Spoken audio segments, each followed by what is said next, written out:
behind the coach. Be sure to leave enough space behind the coach for the family to stand and for the casket team to remove the casket easily. The casket should not be removed until after the family is in position behind the coach. Using a nonverbal signal, the OIC or NCOIC signals the team leader to remove the casket. The movements of the casket team should be fully synchronized. During all column and flanking movements, arms are locked to the side. The entire team should use the same movements. From the ready position, the casket team marches with arm swing. With a prearranged number of steps, the team executes a column left or right and marches toward the rear of the coach.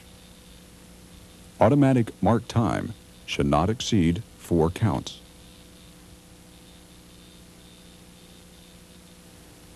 Using the step-around method, the team halts and faces center with a 1-count delay.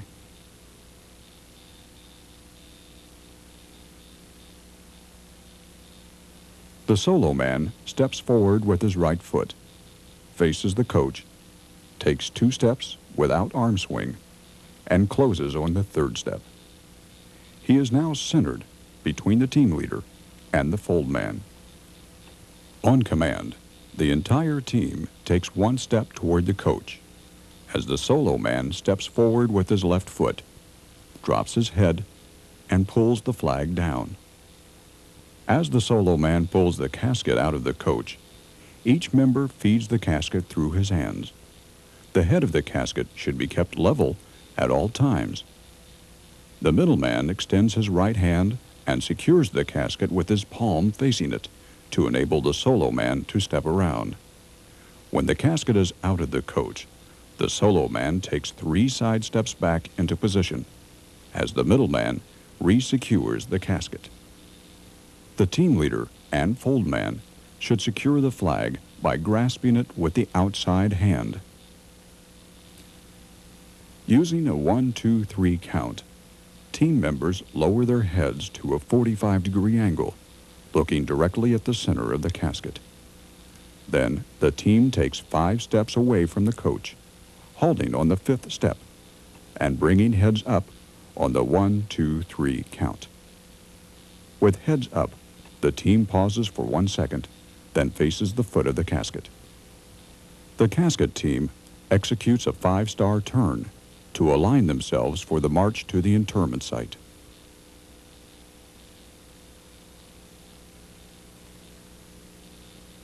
Let's take a look at that again. Step by step, this procedure would look like this.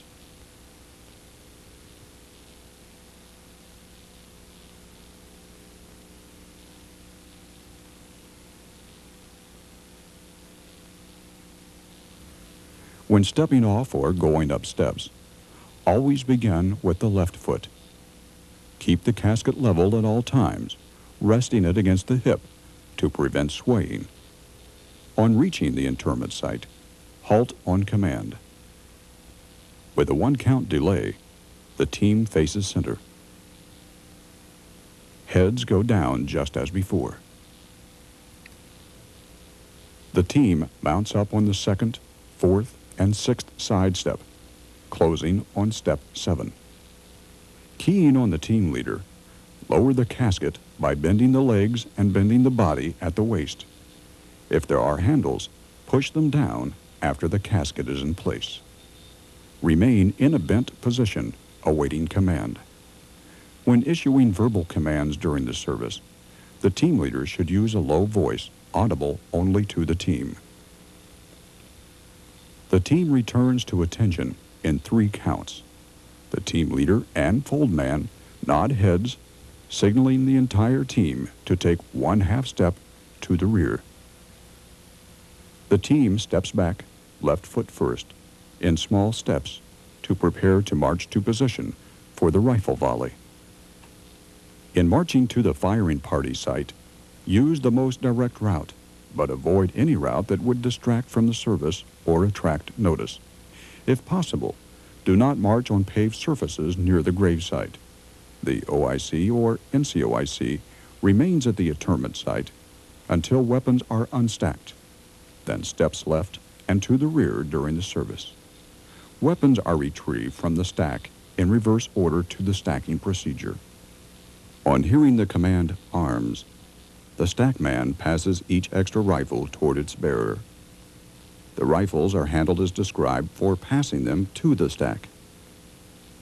The left hand is at the balance, and the right hand is at the upper part of the handguard.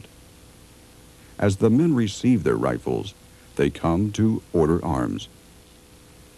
After the service, the escort commander moves to the head of the casket and gives a nonverbal signal to the firing party commander to begin the rifle volley sequence. On command, the firing party executes a 6-count movement to half right and port arms. Counts 1 and 2 are to half right face. On count 3, each member moves his right foot 10 inches to the right. On count 4, the butt of the weapon is tapped lightly on the ground. On counts 5 and 6, team members move to port arms. Let's take a look at that again. Ready.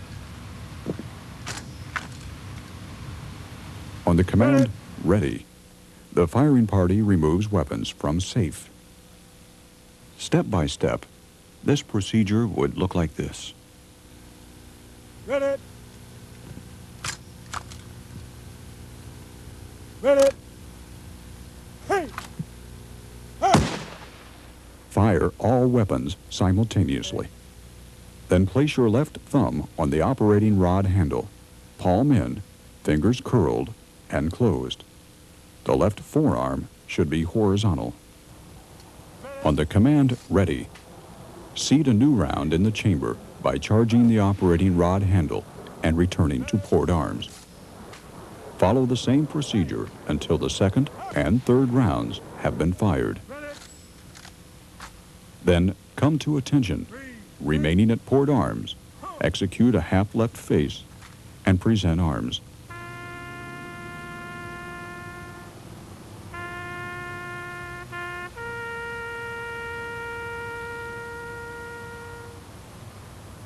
After taps, execute order arms, then stack arms as shown previously, and return to the interment site for the flag folding and presentation.